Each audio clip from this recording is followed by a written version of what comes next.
A little girl asked her mom, "Where do people come from?"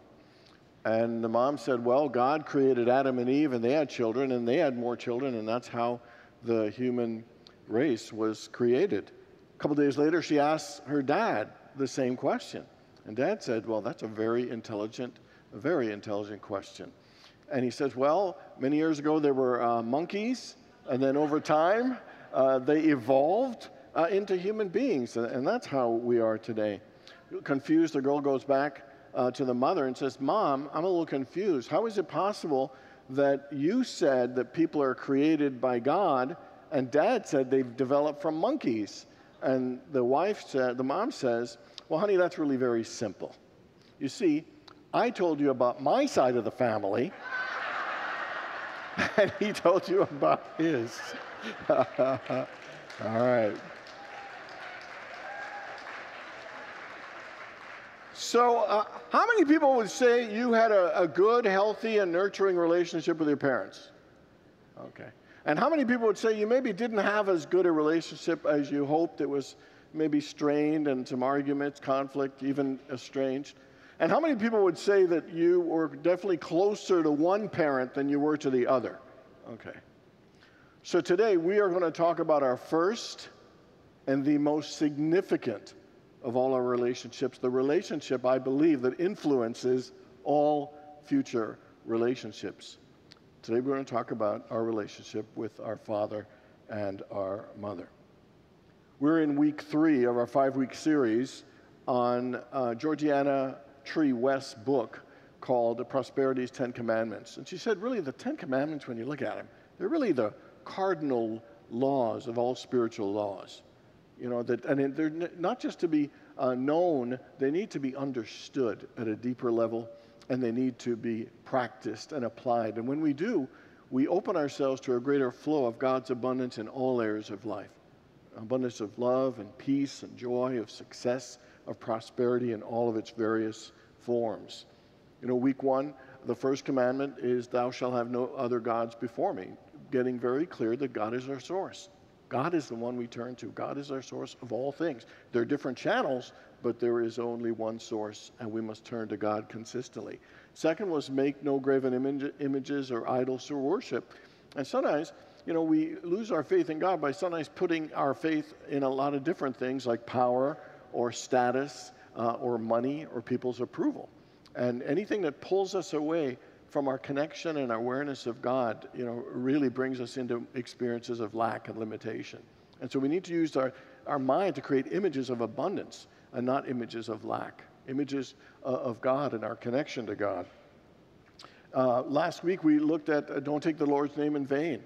You know, when God said, "Let there be light," there was light. And in that same way, we have the power to speak our lives and our experiences into existence by the power of our words.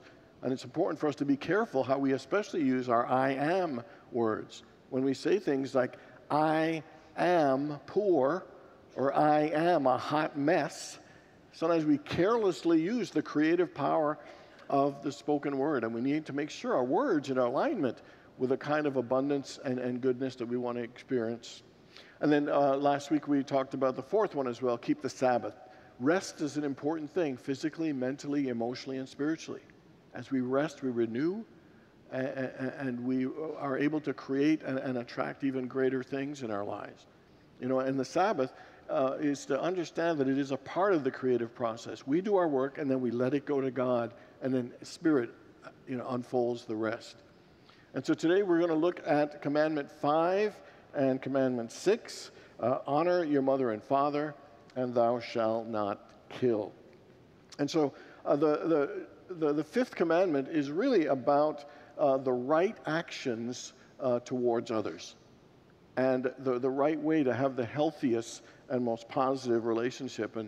And so we start with the very first relationship we ever had, the first others we ever experienced, and that is our parents. When you think about it, our parents really held a huge space in our lives with an incredible response. They were fully responsible, you know, to feed and care and love and provide for us. Our parents taught us, you know, how to do things, how the world works, about values, about our work ethic, about how to set goals, how to deal with adversity and different challenges, our attitudes about money. You know, all kinds of aspects. Our parents are influenced all of it. You know, and you can really say that we are a product of our parents. That who we are today, whether we like it or not, is profoundly influenced by our relationship and our connection to God, to our parents. And you ever hear people say, "Oh, he's dating his mother," or "she married her dad"? That is how close and connection the example and the conditioning and the modeling our parents do, that it influences our future relationships and the kind of people that we are attracted to.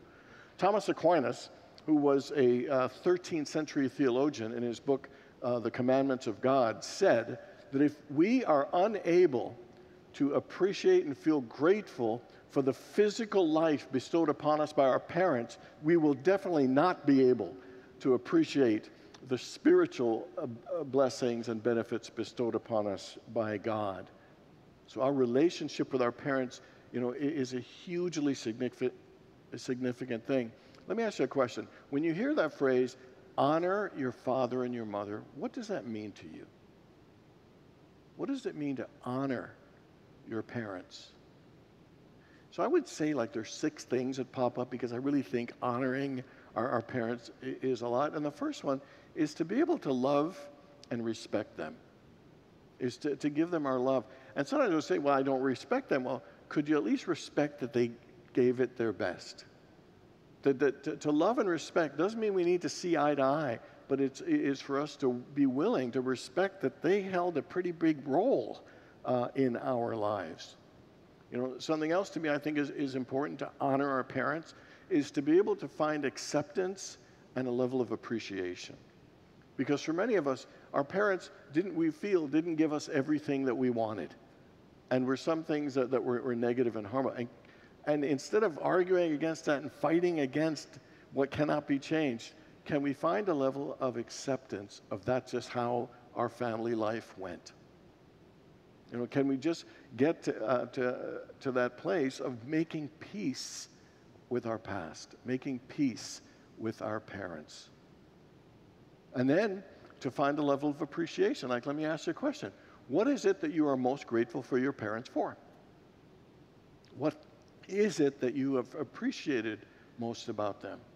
Or what gift or quality did they teach you that has really helped you succeed and be who you are today?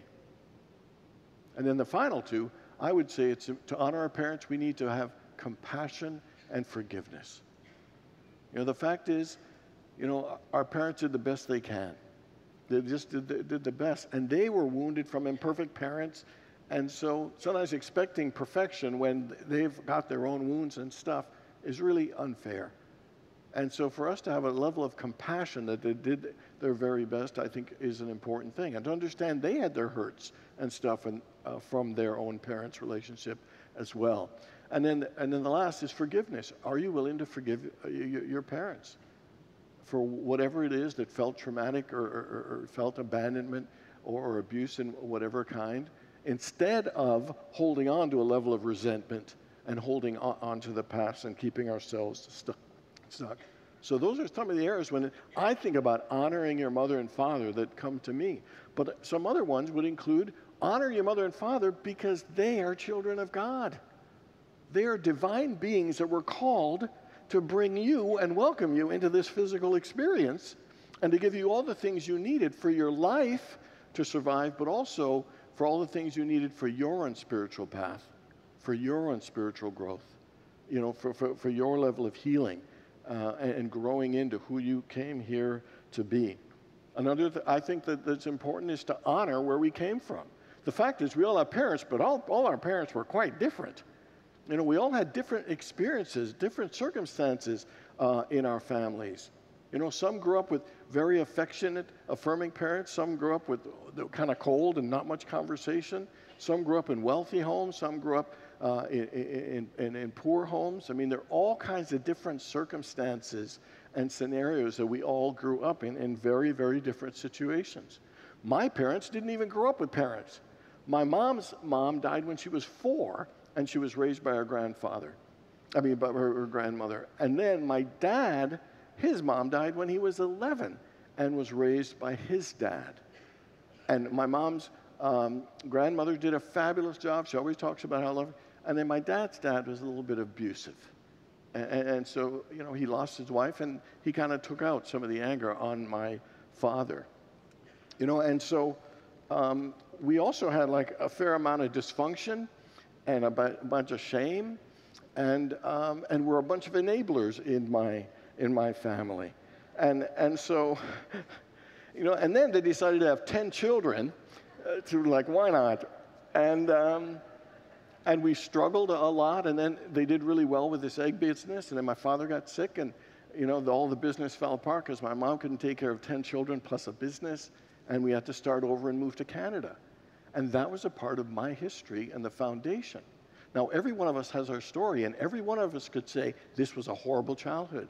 This was not a nice family to grow up in. And we could hate, and we can blame, or we could get to that place of saying, this is the foundation, an experience that I have, and now I have to build on that. And to invest our energy on building and creating, but also honoring that that's where we came from.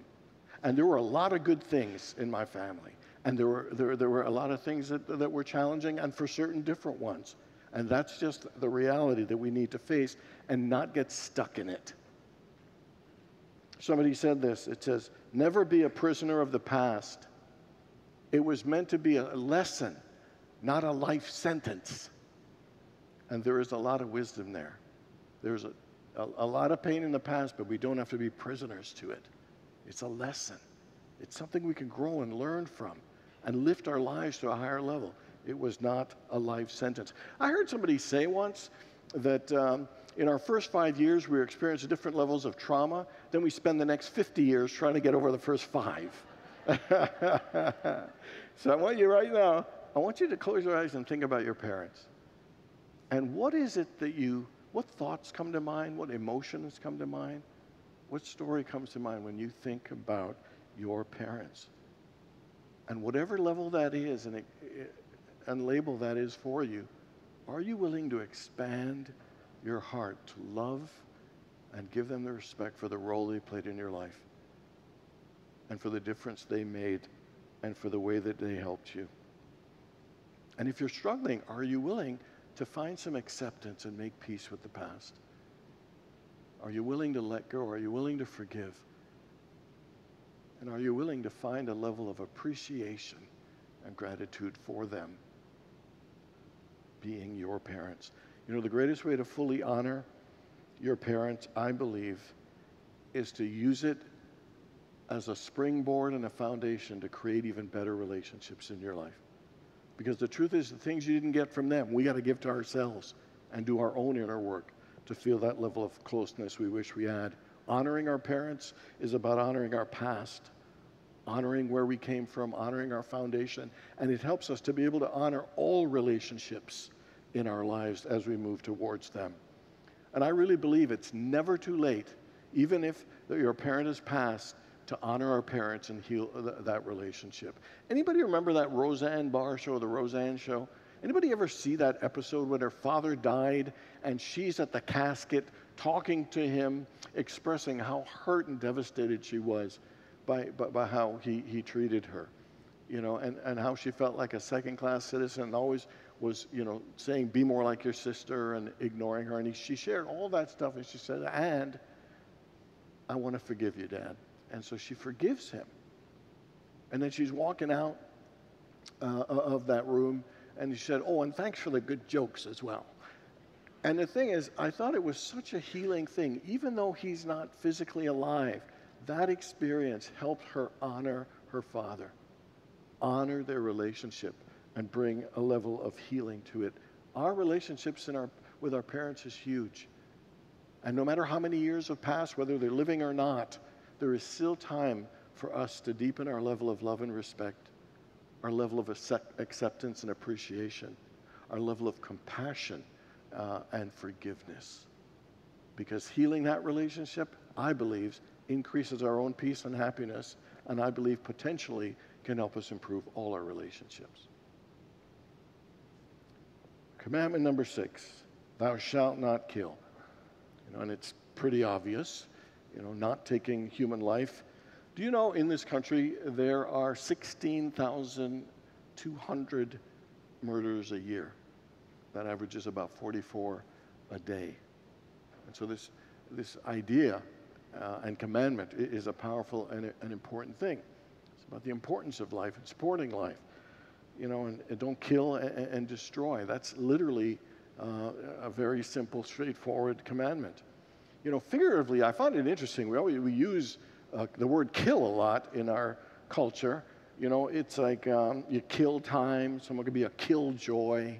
You kill the story, kill the clock. Kill two birds with one stone. You can kill them with kindness. If you're doing really good, they say, oh man, I was killing it. If you're really hungry, it's like, I would kill for a juicy hamburger right now. Or I want to get this project done even if it kills me. Someone dressed really hot, boy, she is dressed to kill. I could tell you all my secrets, but then I need to kill you. So we say kill a lot. But let's go to a spiritual level. What it is really saying is not only thou shalt not kill, but it's saying reaffirm life. Express more life. Circulate and increase the level of life so that we can live more abundantly. Thou shalt not kill is a powerful message and to affirm life and for us to live it and live it more fully. Anybody remember Og Mandino's book, The Greatest Miracle in the World? I think he talked about the living dead. That sometimes we are not as alive even though our hearts are beating. And so to me, this commandment speaks about that. Enliven. Look at the areas that feel lifeless. Look at the areas where it is stagnant and it feels like your life is contracting. That is a huge and important aspect and commandment for us to honor. And so here are 3 things that we can do, I believe, to increase the flow of life and the experience of life. And the first one is to open our hearts to express more love. I saw a poster once and it said, withholding love kills. How many people have ever intentionally and consciously withheld love from somebody? 4 of us. Okay, perfect. And how many people, and of course you won't raise your hand, but I'm still going to ask, is how many people ever withheld love and were clear that you couldn't stand the person, you weren't afraid to show it, or you could stand them and you smiled and pretended that everything was cool? Either one, withholding love kills. It stifles our soul. It kills the very nature that we've been created in the image and likeness of God, and God is love. We've been created in the image and likeness of love, and we go against our very nature when we withhold love from someone else.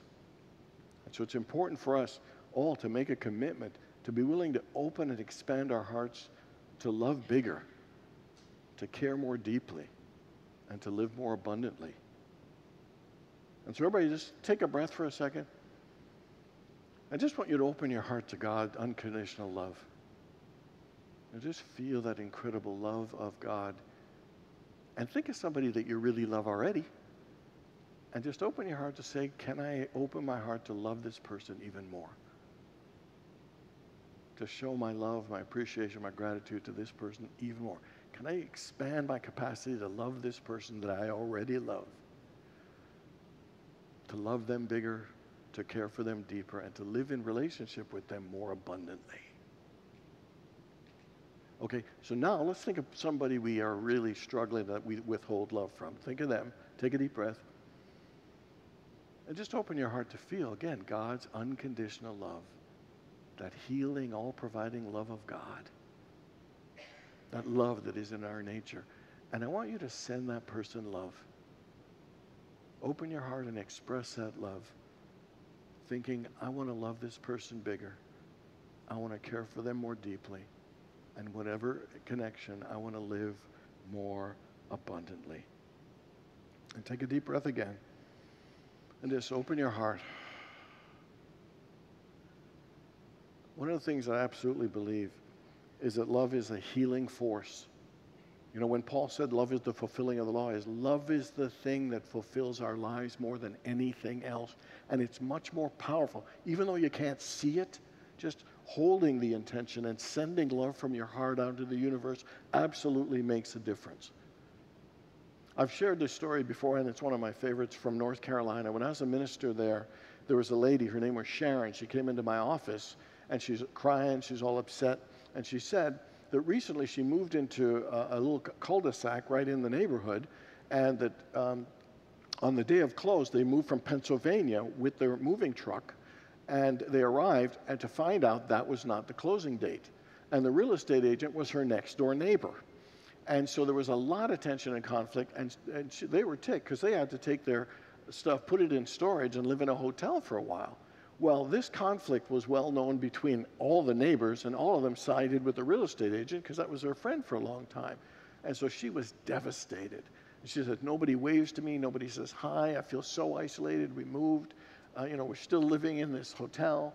And I said, so Sharon, here's what we're going to do. We are going to do a little thing where every night we're going to send love to that woman.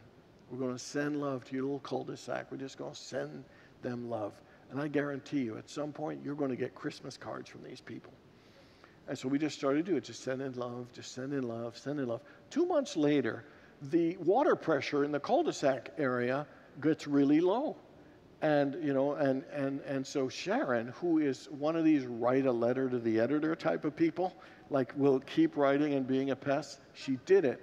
And like a few weeks later, everybody's water pressure went up. And suddenly, she became a little bit of a cul-de-sac hero. And people started waving and smiling and saying hi. And that connection started growing.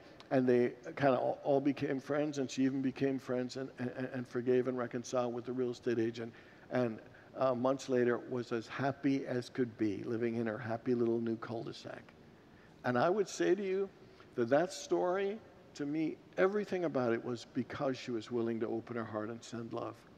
And it looks like, oh, there's no way this could happen. How could a water pressure, things will move in the universe when we are willing to send love. Healings will happen, transformations will happen, amazing things will happen. And we will feel more alive because we are made in the image and likeness of love. And that's what we're here to do, is to love. Loving is living. And then the next one, for us to circulate more life, is to tithe. I know this is always a really tough one. One of the things Georgiana says is that the way we honor God is through our tithes. It is an act of worship, and it is an activation of the law of circulation, that we get 100% from God, and then we tithe back 10% to seed even more good coming, and we keep doing it over and over again, so we keep attracting more good. The more we withhold, again, of anything, the more we actually block the flow of goodness in our lives. Sometimes we kind of grumble and think, oh, 10%? That seems so high. Are you kidding? We tip waitresses 20% and waiters 20%, and we're afraid to tip God 10%? Thinking it's a smoking deal if you really think about it. In the book of Malachi, it says, God says, put me to the test and see if I will not open the windows of heaven for you and pour down an overflowing blessing, that there will not be enough room for you to receive it. And it is about the law of giving and receiving. It's about the law of, and it's a law. I mean, it is an absolute life principle, and that as we live it, things begin to open up in our lives. It is absolutely amazing and powerful. So since God said, put me to the test, I would like to encourage you, wherever you are, maybe start at 5%. Or if you're at 5, go to 7. If you're 7, go to 10. If you're doing 10, do it with more joy, with more gratitude, and with more passion, because it gets energy and life moving. And the final one is serving others. There's a Japanese quote that says, if you want happiness for an hour, take a nap. If you want happiness for a day, go fishing. If you want happiness for a year, inherit a fortune. I think I could ride that bad boy for 3 or 4 years, but anyway, a year. If you want happiness for a lifetime, help somebody. Do you know ancient mystics and wise sages, and even science today, say the root of true happiness is about helping other people? It is about contributing to the well-being of others. It is about reaching out and caring, and not for, sometimes we can get caught up in ourselves and our own lives and our own problems. To pull out of that, to express love and energy towards someone else, absolutely blesses that person, but it also brings us greater peace and happiness and joy. I think that when we serve others, we make deeper connections. It could be friendships. We learn different perspectives and ideas of different experiences that people have. And studies show that when you serve more and help others, you actually end up started doing more for yourself and take better care of yourself. What I like about this sixth commandment, it is saying, move life energy. Don't stay stuck. That these principles will activate and begin to increase the flow of goodness and abundance in your life. As Johnny Coleman used to say, they work if you work them. So this elderly man in Phoenix calls his son who's in New York and says, I hate to ruin your day, but I have to tell you that your mother and I are getting a divorce. 45 years of misery is enough. And the son says, Pops, what are you talking about? And the dad says, I can't stand her, she can't stand me, and I'm sick of talking about this. So you call your sister in Chicago and you tell her yourself. Frantic, the son calls the sister, and the sister says, like heck they're getting divorced, I'll take care of it. Sister calls the dad and says, you are not getting divorced. Do not do a single thing until I get there. I'm calling my brother, we're coming tomorrow. And until then, do not do a thing. Do you hear me? And then the old man hangs up the phone and turns to his wife and says, I got good news. They're coming for Thanksgiving and they're paying their own way.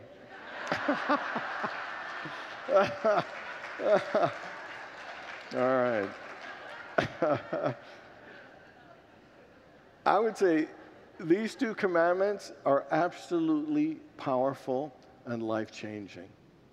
To love and honor your parents is a huge thing, to do some healing from the foundational relationship we had that could bless us and help us in so many ways. And to honor them as the children of God that they were, that they did their very best, and they gave us the foundation, to build an even greater and better life. And then thou shalt not kill. It's about don't destroy life, but also bring more life, bring more joy, circulate, more goodness and abundance in all areas of our lives. This is the message of Commandment 5 and 6, and I absolutely believe that they are the keys to living our lives more prosperously and abundantly. God bless you all.